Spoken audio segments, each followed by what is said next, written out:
Hello, happy Friday to everybody. Hope you're having a great week. It's already the weekend. Hard to believe. 4th of July was on a Tuesday, man. So we got a lot to talk about today. I'm filling in for Craig Sager today on his show.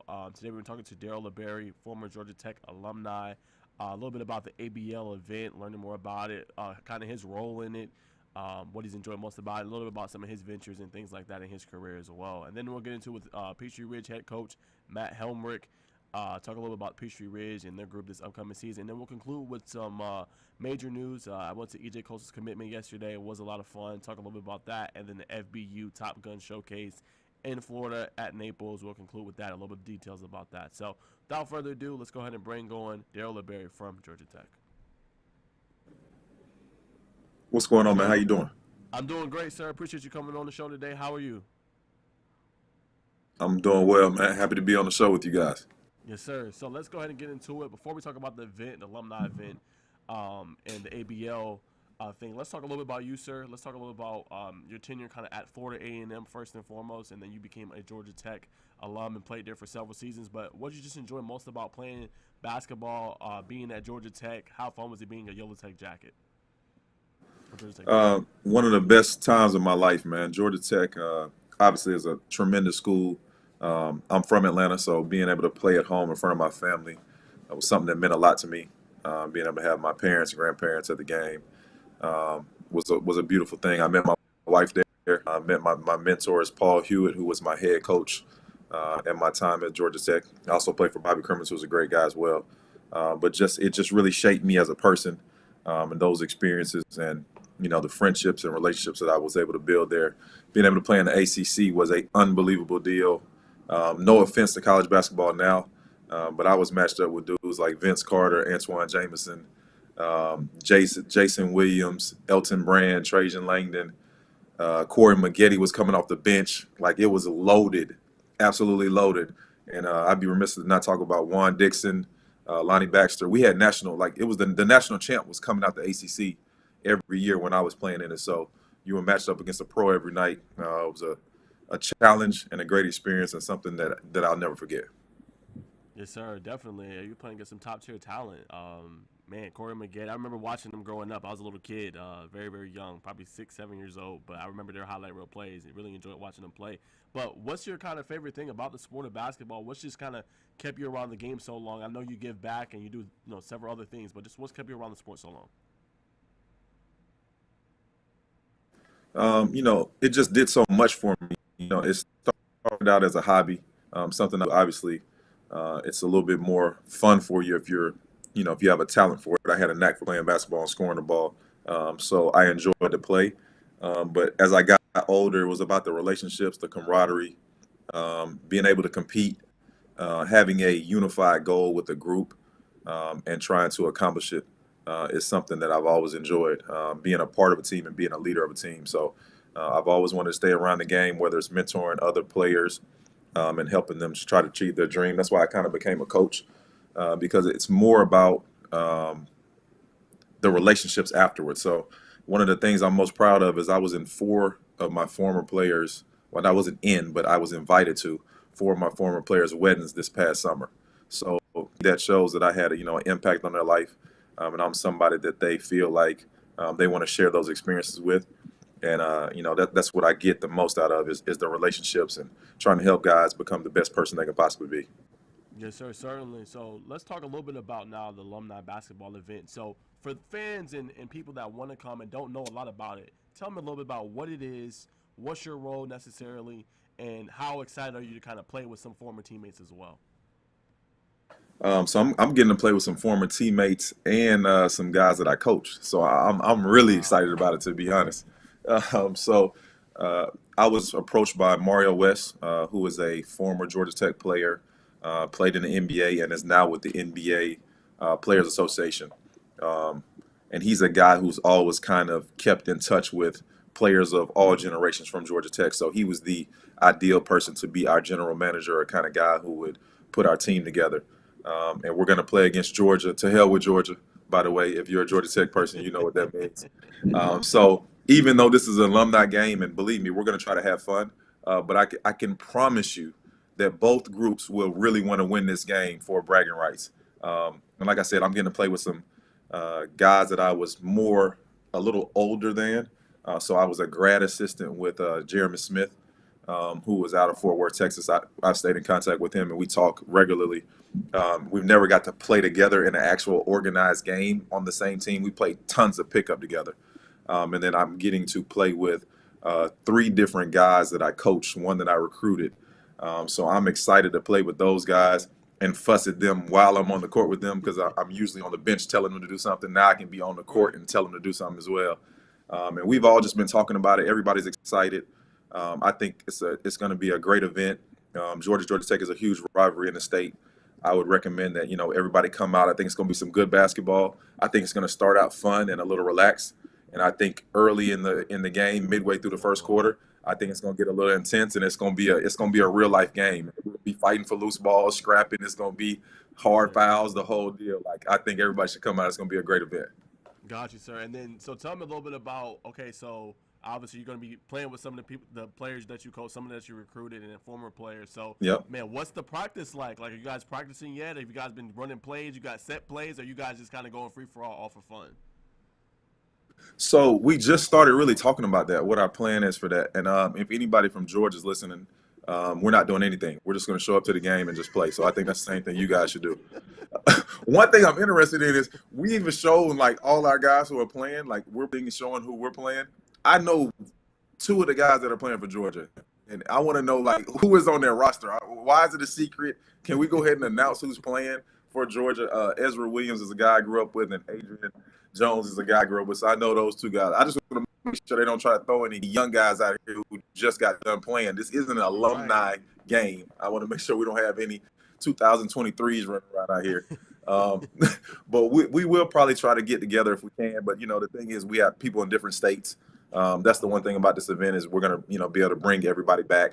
So I'm not sure how much we will be able to get together, but we will have some discussions and try to go out here because, we're definitely trying to win the game. I can tell you that right now. Got you. And then another question, just what was your relationship kind of with DeMario West? You said he kind of reached out to you. How was that? Obviously, he's played in the NBA, like you said. He's been around the game for so long. He was a director of player personnel at Georgia Tech. Now he's with the NBA PA. But just talk a little bit about your relationship with him and kind of how it came together. So Mario came in right when I was finishing up. So I was kind of like a big brother figure to Mario. And then I was a grad assistant when Mario was playing. And then also we worked together. I was assistant coach at Georgia, was a director of player personnel at Georgia Tech, so we worked on staff together. Our families know each other well. We spend time with each other in the off season, so it's more of a family type relationship than anything else. So when this opportunity came up, I was one of the first people that he called. We had some discussions on, who he thought should be good and how we instruct him. And we're always going to be connected. That's one thing I would assume for all of these programs in this alumni event. There's going to be a core group of guys that try to stay together and connect and try to help each other in different facets of life and different business ventures. That's one of the beautiful things about playing college basketball. You start out as teammates, you leave out as brothers. So we're always going to be connected and try to help do everything we can for each other. And we're just excited to, be able to play together and really more than anything fellowship and enjoy some time together. Got you. And then have you done anything in your career like something similar to this after playing? Obviously, I know you're busy with, what you do as far as being an assistant head coach at Tulane, but have you done anything similar like this before, playing with former teammates, whether it was high school or was it, at your first year at Florida A&M? Have you ever done an event kind of like this before, or this is the first time? I've done a couple with my high school, and they were arranged, like we had a couple rival high schools that were guys that are local guys that we still can stay connected with. So we might play a game either before a game during the season or prior to the season starting. It's always a great time to play with dudes you haven't played with in a long time. And like I said, it always starts out fun. But the competitive juices kick in once you get midway into the game. So this is the first time I'm doing it with Georgia Tech playing against someone else. I've actually gone back to Georgia Tech and played in multiple alumni games. Which is usually after kind of like a homecoming type game. And you play with people from, decades ago to people that you played with. So we played with each other, but not against another school. So I was extremely excited for the opportunity. And I think it's going to be, a great day for fans, alumni, and teammates as well. Right. And last thing on the game, just I want you to walk me through that rivalry between you guys, between Georgia Tech and Georgia, even back in the day, right? Because some of us were little, like me. I was young. I don't remember. I was probably 3, 4, maybe 5 years old. But the fans that are coming through, some of the young fans, audience you're trying to reach, walk us through what that rivalry was when you were playing, maybe even a little bit after between Georgia Tech and Georgia. So a lot of the guys that were playing at Georgia during the time that I played were guys I grew up playing against or with. Like, so their best player when I played was Jermaine Jones, who was a guy I played AAU with from 14 under all the way up. So we spent every summer together all the way through. He was one of the top players in the country. Deion Glover was on my AAU team as well, and he went to Georgia Tech with me. So, anytime you're playing against or with people that you've grown up playing with, that it's a little bit of a different feel in that game because we know we're going to talk about that in the summertime. Who won, how we played, if we made a shot on the other person, if we got a stop, if we got a block shot. D.A. Lane was also on Georgia. When I was there, I grew up playing against D.A. Lane from 11 years old all the way up. Um, Raymond Harrison was at Georgia. Gigi Smith, who was Tubby's son, was on the team. Saul Smith, whose Tubby's son was on the team. Coach Tubby Smith was one of the greatest coaches ever, was a coach at Georgia. So the rivalry was very heated. You play every single year, which I think adds to the rivalry, and it goes back home and away every other year. So, and we typically won at home and lost away. So it was a very tight and close knit rivalry, which makes it even better. Obviously football, Georgia's kind of got the advantage right now. But when I was in school, we had Joe Hamilton, who was a Heisman candidate, and we used to beat Georgia. So, in all sports, everybody knows that, that other color doesn't match up with the gold and white when we play against each other. So one thing I'm really interested to see is what the uniforms look like. And I'm That's a good interested to point. see, yeah, how that plays out if we get people come in and wear school colors from both sides, so it kind of feel the same way it felt when we played against each other. But it's gonna get a little heated regardless, I'm sure. Love to see it. You love to see it. But let's go back a little bit more to you, sir. A little about your career as well. Just if you could give me a moment, a memory in your career that you could go love to relive, what would that moment be? So I'll have two moments that were really good for me. In the NCAA tournament, we ended up losing to St. Joe's. My last game of my career as a senior. That's Jameer Nelson's team, who a lot of people might know played went on to play in the NBA for a long time. They were really good, probably before the Delonte West era, which is when they kind of were really, really good. But it was the year before as they were kind of building up. But I had 15, 6, and 4 in the NCAA tournament. I played really well. And then also I hit a huge shot against Georgia on Jermaine Jones at home with about 22 seconds left on the clock, and we ended up winning a tight one. And me and Jermaine talk about that one all the time. So, those are my two best memories as a player at Georgia Tech. Gotcha, sir. And then I know currently you're a assistant coach at Tulane. You had several stops at East Carolina, Georgia State, Georgia Tech, and Campbell. Just what have you learned most in that experience, and how has it prepared you now for coaching at Tulane with along with head coach Ron Hunter? Like anything else, the more you've done something, the more experience you have, kind of in life prepares you to do more things. And like I said, this job for me is all about mentoring guys and helping them achieve their dreams. And I think I'm trying to teach them to become a pro in whatever they're going to be. Some guys will be fortunate enough to be a pro in basketball, but more than likely you're going to have to be a pro in life and have some type of job. And so you're going to have to be able to approach life with a certain mentality and a certain grit and determination and be able to hold yourself accountable if you want to be a successful citizen and kind of be able to generate revenue and support your family. So I'm just trying to teach them to do the right things every single day. Um, the same way you approach basketball and want to prepare, you got to prepare in the classroom, in the community. And I really want to emphasize, networking and the way you treat people. You just never know who can help you and how it can benefit you going forward. So just try to be the best person you can be, help as many people as possible along the way. And then, God's gonna put you in the right position to be successful and help people. Gotcha, sir. And then let's talk a little about this series you got, right? I thought it was very interesting. It's called the Lab Work Series, where you kind of interview high-profile athletes. I don't know if you go to them or they come to you, but I seen recently you had sat down with highly rated four-star player from Grayson. His name is Jakari Harris. I really enjoyed watching it, but just tell me a little about how that series came to be. What do you enjoy most about doing the podcast? And then, what are you trying to, give back to some of those players that are coming up now and things like that? Mark is owner of SUV TV, which is a streaming service that is probably the best streaming service in high school basketball right now. He just happens to be in Atlanta.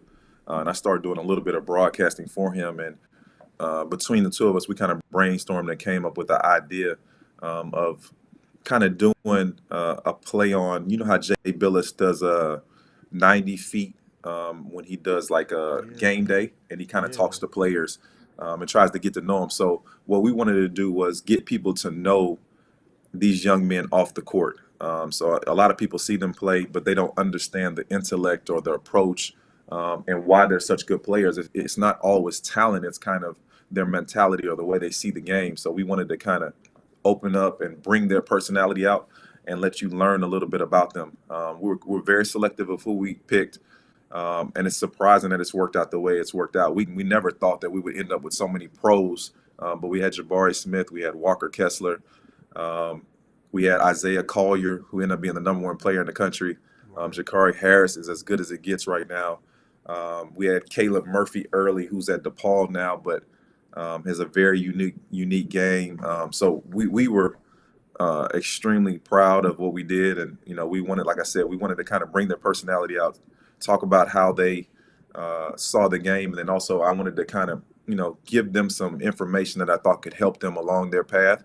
And maybe if they got one nugget here or two nuggets here, it might help improve their chances of making it. And then also for younger players, I think they see highlights all the time, but they don't get to really kind of get to know the players.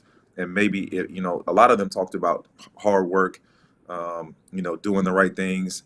And again, their approach and how they trained and how they worked out. So I'm hoping that can help some younger people as well. And I got a lot of great feedback from parents, to be honest, that were happy, with the show and kind of information they got. We talked about recruiting a little bit as well. And hopefully it just help people. Again, everything I do, I'm just trying to give out as much information as I can, try to help as many people as I can. I think that's why, that's my gift. That's what the gift that God gave me. So I'm just always trying to help as many people as I can. And I really love doing the show Lab Work. And the name is kind of a play off my last name, LaBarrie, and, being in the gym, get some lab work as well. Got you. So if fans want to kind of watch this, obviously, where can they find this? I know you said it's on SUV TV, but fans watching today, if they want to be able to go see this and see what you're doing with SUV TV and your lab work series, how can they see it?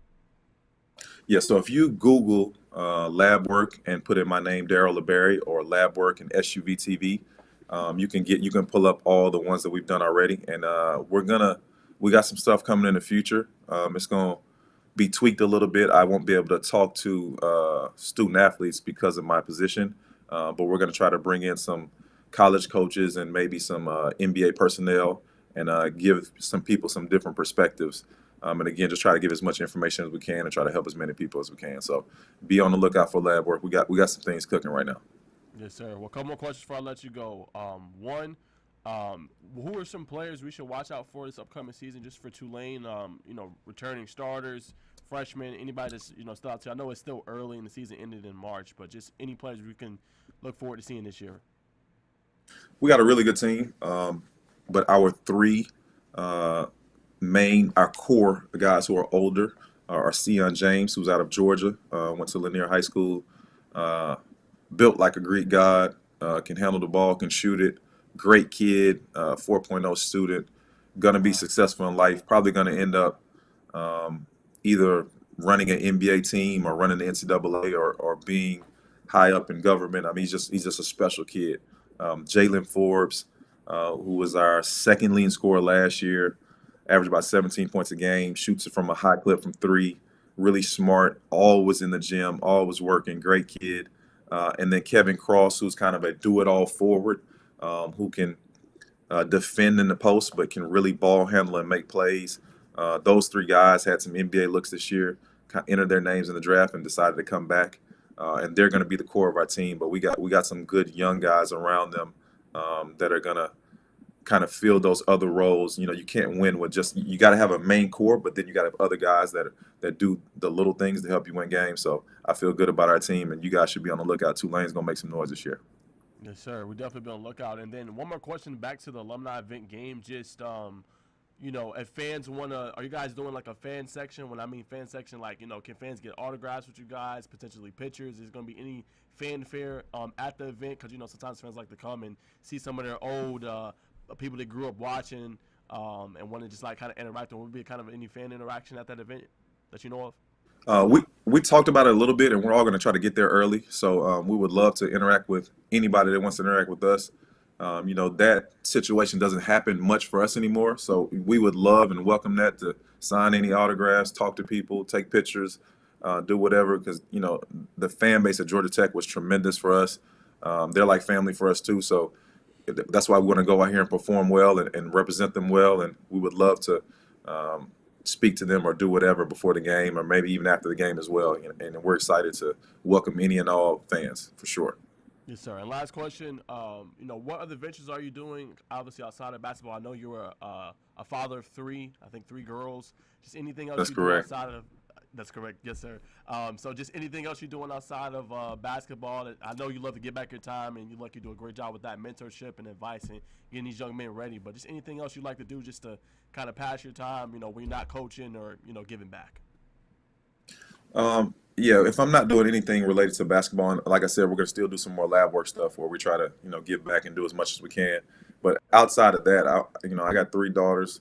I think the majority of the time as a college coach, and I also coach in the G League as well, you're helping raise other young men and you're helping raise other people's children. So I'm very intentional about spending time with my daughters and raising them and being heavily involved in their life, their relationships, their friendships, their teachers.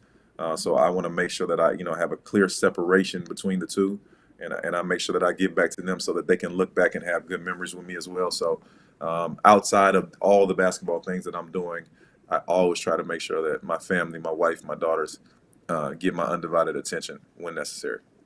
Certainly, sir. Well, that's all I got for today. Any questions that you had for me before I let you get out of here? No, man, you were great. Thank you again for having me on the show. I just want to make sure that everybody knows that, I think this is a great event and idea coming up with this alumni games for different schools.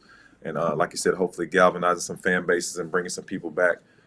Thank you for having us on here. Please come out to the game, come support. I think it's going to be a great day, and hopefully this is something we can continue to do every single year. It'd be pretty good. Yes, sir. Thanks again for your time, Mr. LaBarrie.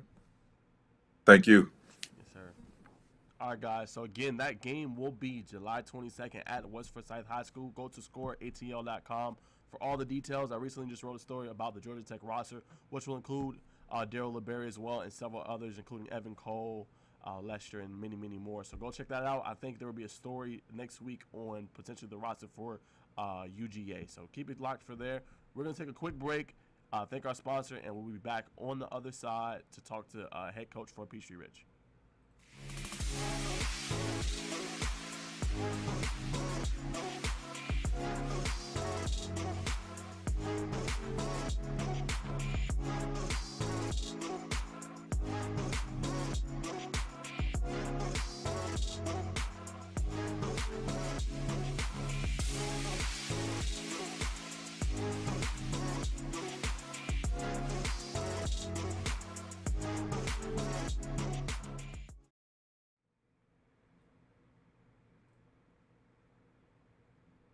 Oh, sorry. Didn't know we were back. My bad. Yes, guys. So we are going to talk to head coach for Peachtree Ridge, Matt Helmerich. Man, they had a pretty good season last year. I want to know more about his group. Seeing them at the Corky Kell 707 Invitational, they were very impressive. I think Darnell Kelly really impressed me. They had some good playmakers. I want to learn more about his offensive and defensive lines, a couple of his DBs and things like that. Just learn more about the group. I thought his first year he did really well, right? They made the playoffs. Had a winning record. So just want to know what some of the goals this year, some of the prospects, and what we can look forward to out of that region. I think that region should be competitive out there, and I think they have a good chance to come out and win that region. That includes, obviously, Peachtree Ridge, Duluth, Norcross, and several others. And I think they're going to begin the season with the same opponents as well. I think second year they beat them last year 60-0. They'll start the season with them as well. They're going to play Lanier and several other teams. So I think they got a really good roster, man, and very, very deep. So we'll talk to him shortly. We'll do a little bit of a profile on Peachtree Ridge until he comes on about some of their key players. So let's go ahead and pull that up really quick.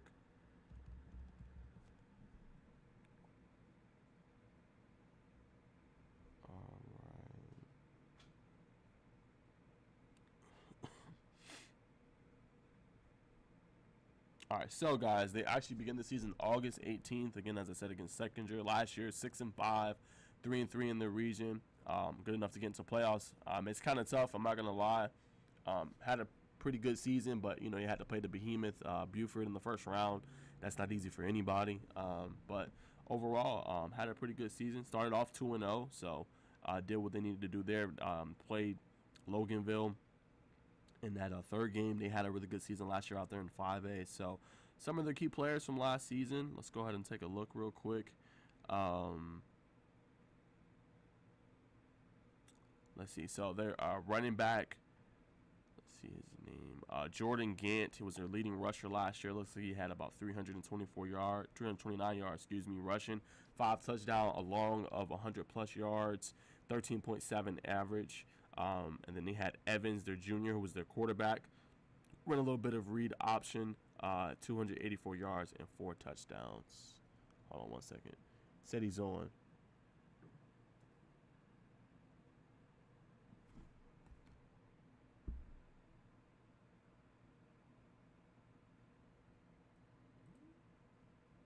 Nothing? Okay.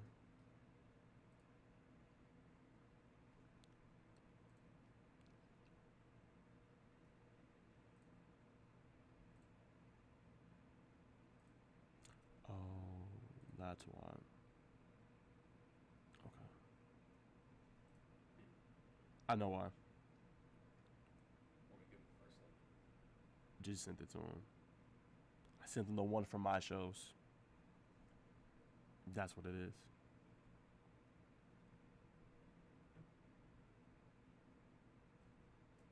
Okay, so sorry about that, guys. Just trying to get in touch. Trying to get in touch with head coach Matt Helmerich. Just contacted him, so just bear with me, guys. Sorry about that. But we're gonna keep going. Also in rushing, they had Dye, their senior. He had 293 yards, 4 touchdowns. Had a pretty good season as well. The playmakers, Colbert, was good. I'm gonna ask him to see if they're gonna return. Most of their receiving corps, which is good, were either were upperclassmen, but they weren't seniors. They were juniors and sophomores. So going to see if they're going to have them returning as well. Got him? All right, let's go ahead and bring him in. Hey, Coach, how you doing? Good. What's going on, man? Not much. Appreciate you joining the show today. Nah, thanks for having me. Yes, sir. So, Coach, let's talk a little bit about last season, right? I believe, correct me if I'm wrong, that was your first season under their helm at Peachtree Ridge. You guys had a winning record, 6-5, made the playoffs. Just how would you rate last year as a whole? It was good. I think it was a big step in the right direction. Hadn't had a winning season here in, I want to say 6-7 years. So that was big for us to get into the playoffs and prove that we belong in the upper echelon. Obviously, played Big Bad Buford there first round, and that didn't go as planned. But we competed that game, and we did a lot of good things. Score won't show it, but we did a lot of good things, and kind of propelled us into the off season. And this off season was just unbelievable in the weight room and camps and 7-on-7s and some of the stuff we've done over the summer, and it's just been going back last season, it was a good kind of segue. I felt bad. I wish we had some really, really good seniors last year. I wish I had those guys for a couple of years, but they kind of set the stage for what we got going moving forward. And I want you to walk me through that, Coach. Actually, this offseason, the spring, how was the spring for you guys? We've seen you guys actually in person at the 7-7 Corky Kell, 7-on-7 Invitational. You guys were very impressive, right? Your quarterback, we'll talk about in a little bit, but just what have you seen from your group that's coming up now that just really impressed you this offseason? We've got, team speed, definitely our strength. Our big guys are getting better, but overall team speed, our track team's really, really strong. And guys doing a ton of other sports. We got a bunch of dual sport athletes. So just kind of, I know the word culture gets thrown around a lot, but just kind of getting them to understand what it takes to compete at this level. I mean, it's 7A Georgia football, so it doesn't get much better than this in the United States. So, just doing some of the things that we've done, in the off season, as far as going out and competing and guys getting in on 7-on-7 teams, guys, we got baseball players committed, we got lacrosse kids, we got track kids, and just getting out there and just competing in the weight room every day. And, it's another, I hate coaching cliches, but, just another coaching cliche of just compete. And that's kind of what we preach a little bit in the off season. And they've done that. We had a really good spring. We only get 9 practices, but thought we had a really, really good spring. Played a really, really good Kell football team in the spring game and ended up, it was a tie. I can't remember what, 28-28 or 35-35, whatever it was.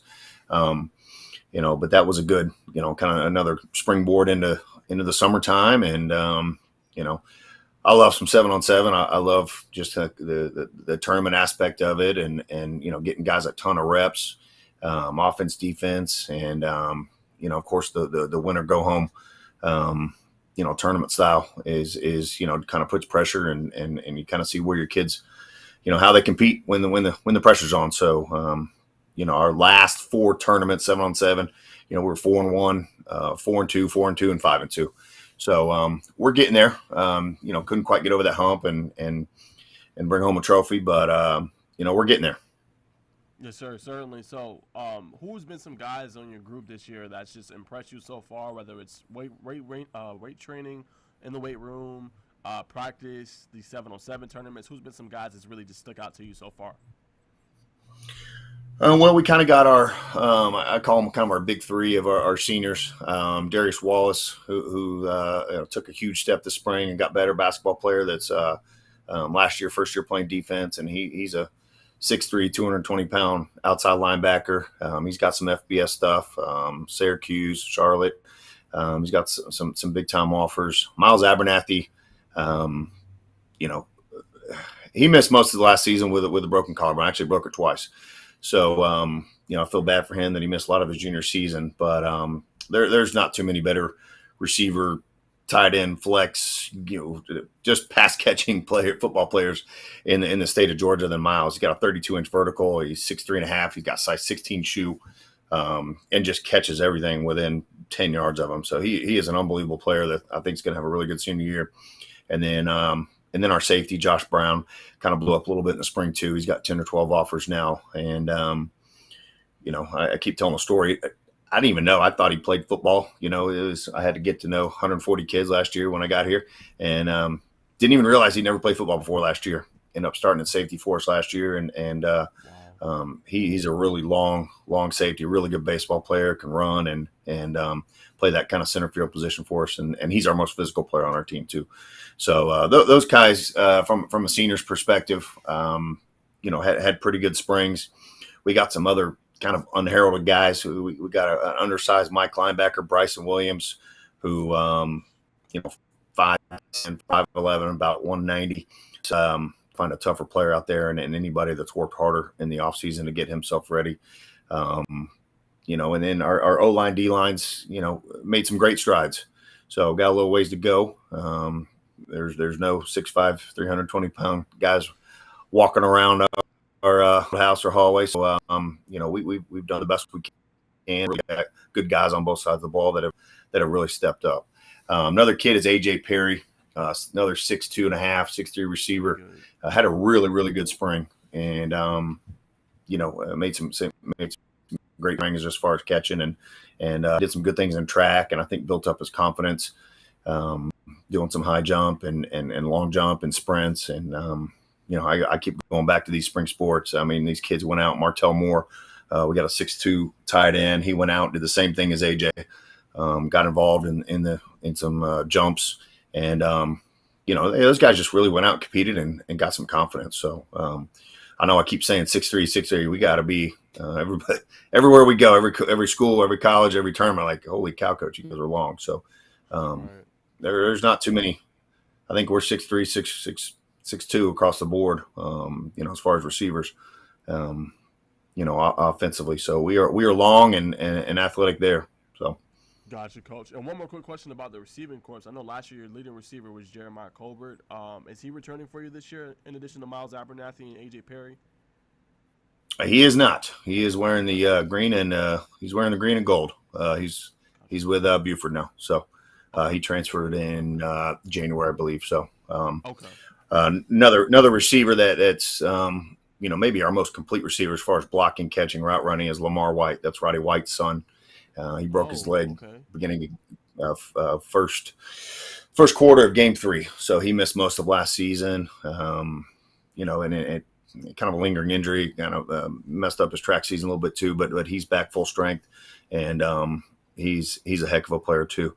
And I know you mentioned Darnell Kelly, our young quarterback that had a really good summer. So we got some pretty good targets for him to throw to. So as a young guy kind of coming up, and hopefully they bring him along. He's a really talented kid that's got his best football in front of him. Definitely. Speaking of Darnell Kelly, that's exactly what I want to talk about. So I talked to one of your assistant coaches, I believe, when you guys were playing at the 707 tournament at Tech, and he said you guys had a quarterback too, but he was really good in baseball. So is it safe to assume that Kelly's going to be the presumptive starter, or is you guys still working that out? Tell me a little bit about the QB room and who's going to be kind of the starter for you.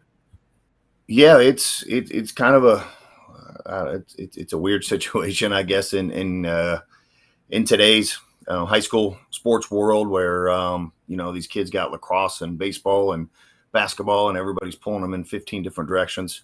I feel bad for our kids. Just they got to make decisions all the time about do I go to 7-on-7? Do I go to this perfect game tournament? Do I go to this lacrosse tournament up in Massachusetts, or do I stay home for the Corky Kell? You know what I mean? So these guys got a lot of tough decisions to make, and I don't envy them because I didn't have to make those decisions back in the day. They didn't intertwine, and you just had a fall, winter, spring, and summer sport, and that's the way it was. But no, Josh Evans started most of the season last year. He's a rising senior. He's got an absolute cannon. Lefty that throws 93 miles an hour in baseball. He's committed to University of Georgia. He has missed a lot of time this summer, just kind of doing a ton of baseball tournaments, but we're not going to punish the kid for that. So he'll have every chance to win the position.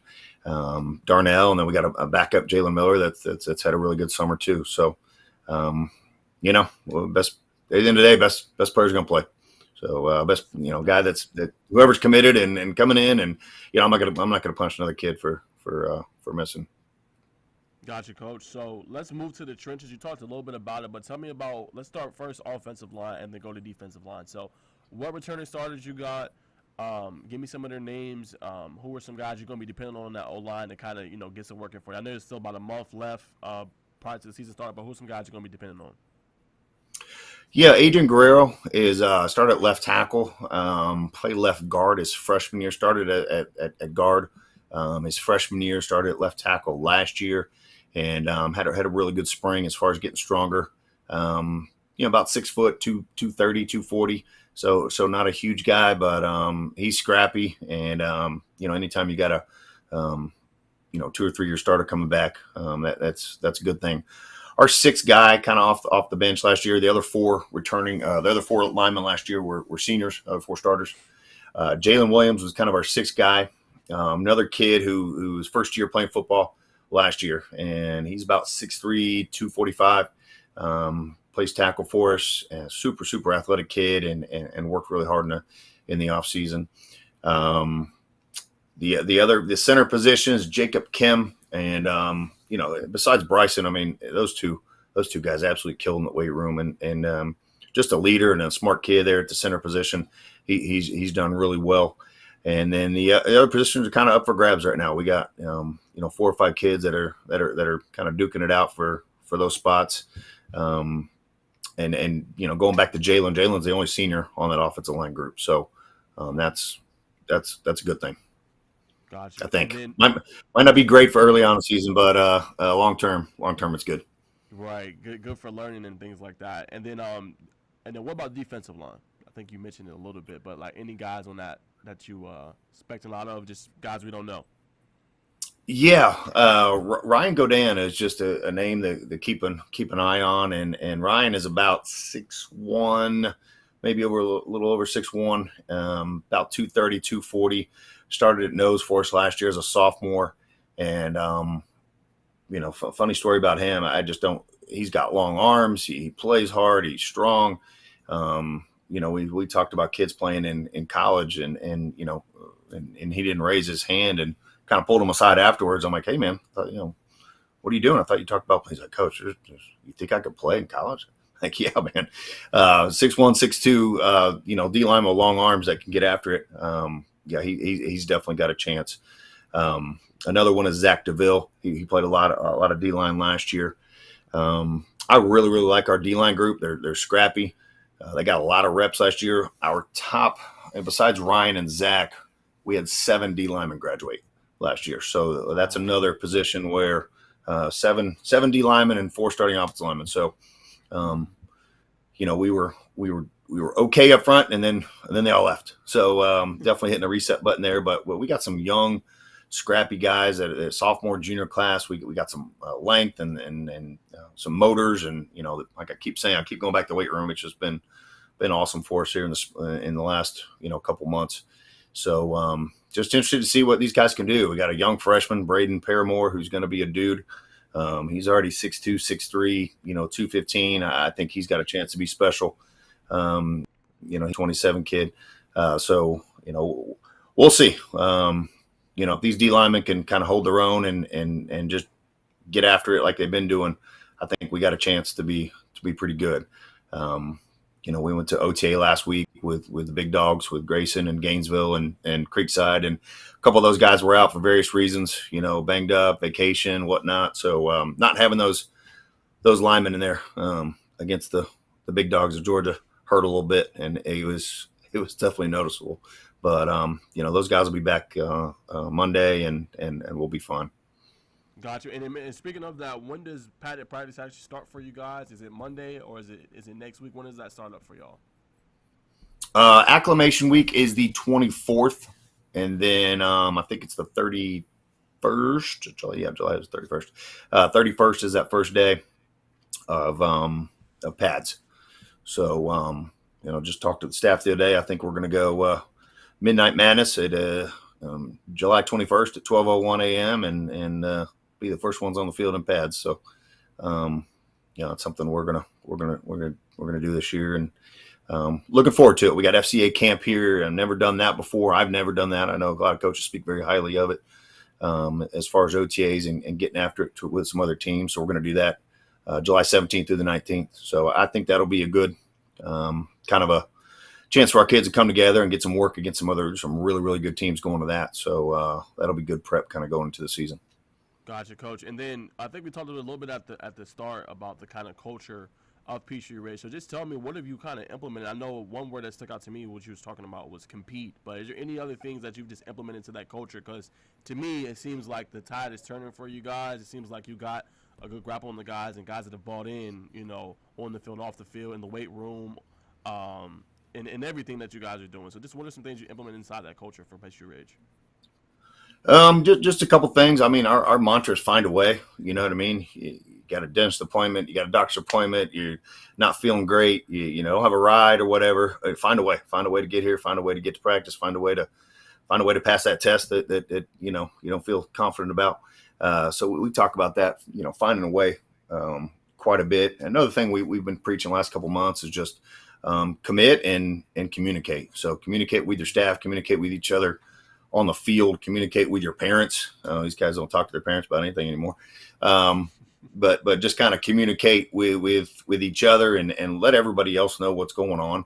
And extension of that is commit to being here. And I think that's what's changed the most. And I know it sounds, simple, elementary, but just getting the kids here and working them out and teaching them and going through film sessions. And that's some of the stuff that, they just didn't do before, and it's important just getting them here, being around them, not just showing up, but showing up and getting some stuff done. Gotcha, Coach. And I know it's still time before the season and everything. You got the FCA camp we were talking about, and then the acclimation week and things like that. But what are some goals you just want to accomplish with this group this season? Is anything you've set out so far? What are some goals you kind of told your team, or if you have any? Yeah, well, we talk about the ultimate goal is always going to be a win a state championship. But we got a little ways to go before that. So our goal is to win the region, and I think that's huge. Anytime you look at the brackets, kind of going into the playoffs, getting those home playoff games and top seeds is huge, and avoiding some of those other one seeds. I mean that's huge. So I think winning a region championship, it's been done one time in school history in 2008. Even the 2006 state championship team was a 4 seed, believe it or not. So there's one region championship in school history, and that's definitely a goal for us this year. We're always going to have some really tough teams in our region. We got North Gwinnett, Norcross, Meadow Creek, and some other talented teams. So not going to be easy, but that's definitely a goal of ours. And just getting these guys to again, we go back to compete. It doesn't matter if you're playing 0-7 team or 7-0 team. We're going to try to treat it treat every game like it's backs against the wall. And we talk about worrying about us a lot. There's a lot of distractions out there with social media and NIL stuff and transfers and just private coaches telling you how great you are and all this other stuff. So we try to talk about kind of keeping everything in house and worrying about us and do what we do. And I think if we do that, we got a chance to be pretty good. Yes, sir. And then last question, just, what are you most excited about this season with this group? Obviously, we know you got playmakers all over the field. I'm excited to watch your offensive, defensive line, especially some of the guys you mentioned. But just what are you most excited about to see? What would you tell fans that are watching that are Peachtree Ridge parents or, kids and things like that supporting you guys? What would you tell them the most exciting thing they can look forward to this season? I think just, we got a new offensive coordinator and Clay Coster. He's been at the college level for 14 years and running the air raid with these guys. And then, as far as defense, we've looked 1,000 times better than we did last year at this point. Those guys another year or full year in my defensive system. And just kind of knowing, it showed in the spring game, it showed in some of the stuff we've done over the summer, and just guys knowing what to do and where to line up. And we've got some really talented players. So, just getting them to buy in and run our stuff. If they do that, this defense is going to be really good. And our offense is going to put up a lot of points. I know that's kind of a, simple answer to your question, but this could be a really, really exciting team to watch come October. Yes, sir. September Coach might be a little. No. You got to go October. You got to go November too, Coach. You got to think big. Yes, sir. But thanks. Well, we hope to get it rolling by August, and hopefully really get it going in October when we hit the meat of our region schedule. Certainly, sir. Thanks so much for joining. Appreciate you telling me more about your team and coming on the show today. Really appreciate it. Thanks for having me. Yes, sir. All right, guys. So that was head coach for Peachtree Ridge, Matt Helmerich. Again, I think he's doing a good job with that group, coming from where they were. Like you said, not having a winning season in almost 7 years. We've seen them at Corky Kell, the 7-on-7 tournament, and they just looked like a team that was competing, and they were competing on both sides of the ball. What really stood out to me, I was able to see them play at Bobby Dodd when they were going against Norcross. And, I mean, you talk about a team that just battled, and as he said, it kind of talked about their culture. I think you're seeing that being disseminated throughout the team. So they're going to be a team to watch next season. Obviously a lot of people are not going to talk about them in 7A because there's so many other, great teams. But that could be a team that you see, and I feel like it always happens, and that's what I love about high school football is the parity. You can see a team like that upsetting potentially, a good team just like them. So don't be shocked if you see them knock off a team. I would really like to see Darnell Kelly start. I think he's ready, even though he's young. He's sophomore. He really impressed me at the Corky Kell tournament. And they got playmakers, man, and that's what you need in order to be good this year. And they got a really good safety and some really good players, inside linebackers, outside linebackers. So they're going to be a team to watch next season. Keep an eye on them. But we're going to take one more quick short break, and we're going to conclude on the other side with a little bit about E.J. Colson's commitment and a little bit about FBU Top Gun this weekend.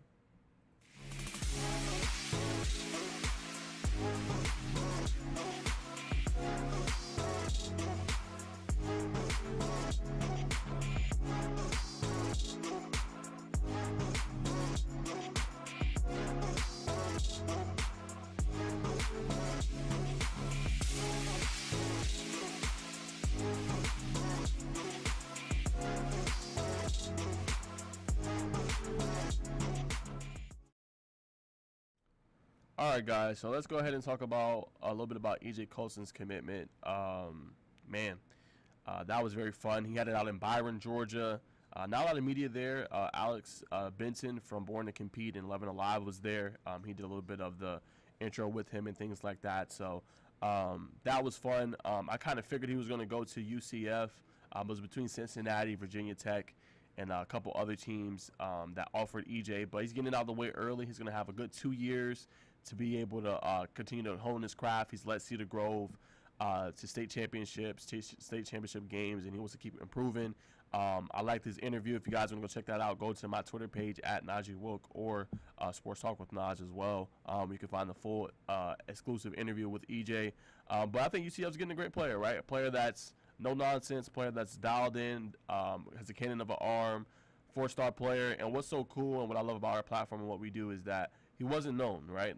He was, kind of coming up, and it's so ironic because in the playoff game, Kaylee even asked him, how's your recruiting going? And then, he gave the answer, and it wasn't really anything at that point, right? And then, they go on that state championship run. They beat Calvary Day 30-0, and now he's a 4-star player committed to a major Power 5 program.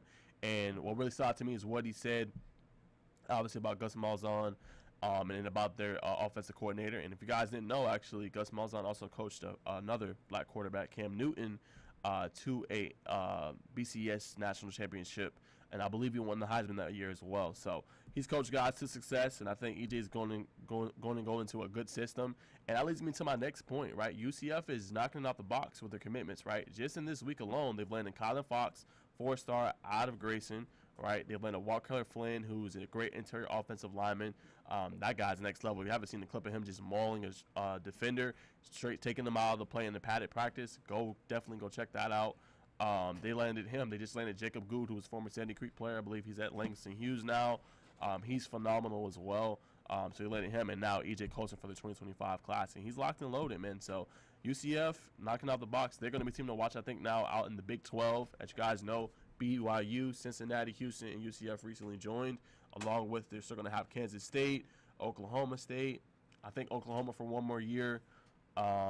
Texas is moving to SEC 2. I think this is their last year potentially in the Big 12.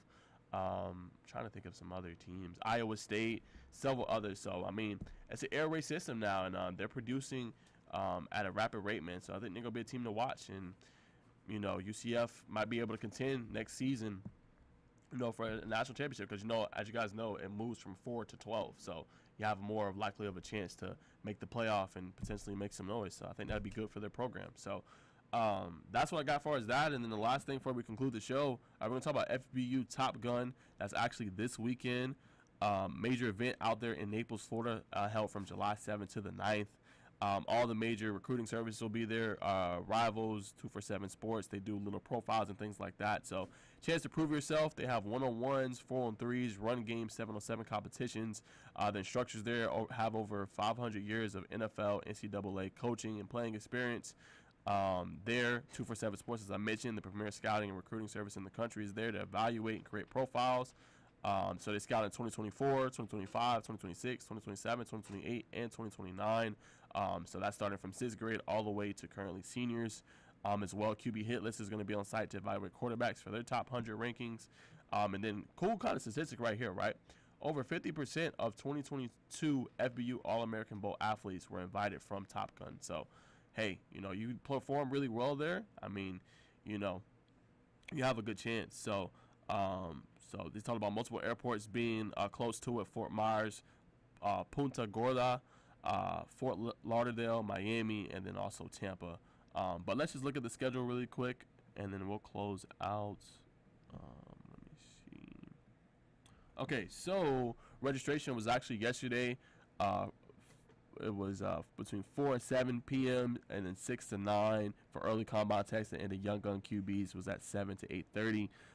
So today the schedule 12 to 4 athlete registration. Then they have combine testing at the same time right after you register. Welcome orientation at 4 p.m. On field session from 4:45 to 6:30 p.m.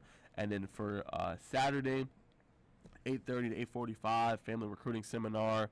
On-field session number 2 from 9 to 10:45. 10:45 to 1:30 is their lunch break. 1:30 to 1:45 athlete position meetings. 1:45 to 3:30 is on-field session 3. Then for Sunday, 9 to 9:15 FBU talk and position meeting. 9:30 to 11:15 on-field session number 4, and 11:15 to 11:45 awards and closing remarks. So that is for 2024, and 2026. And then for the younger guys, the schedule is a little bit different. Welcome orientations at the same time. It's just going to be at a different place. But the schedule pretty much remains the same for the younger athletes. They just have same amount of on-field sessions and same amount of talk. They're just in a different place. But I think it's great. I know Rusty's going to be there. He'll be getting some coverage there. I mean, it's a great way to meet athletes and things like that. A lot of the top brand athletes are there. I think Christian Pancake Hunter is there as well. So a great event for young guys, for the guys in 2024 class to kind of get their name out there, get some notice, and be able to compete at a high level and learn at the same time for some of the best in the country. So big event, July 7th through the 9th. And if you guys are interested in going, the venue is Paradise Coast Sports Complex. That address is 3940 Citygate Boulevard, Naples, Florida, 34117 zip. So that's all I got for you guys today. Hope you guys enjoyed the show. Talked to Darryl, LaBarrie at the start, a little bit about the Alumni event and Georgia Tech program, and a little bit about that rivalry between Georgia and Georgia Tech, and then talked to head coach Matt Helmerich for Peachtree Ridge, a team that, don't be surprised if they have a pretty good season. They are a program on the rise as well. So that's all I got for today. Hope you guys have a great weekend. Watch some I mentioned it yesterday. Watch some Summer League.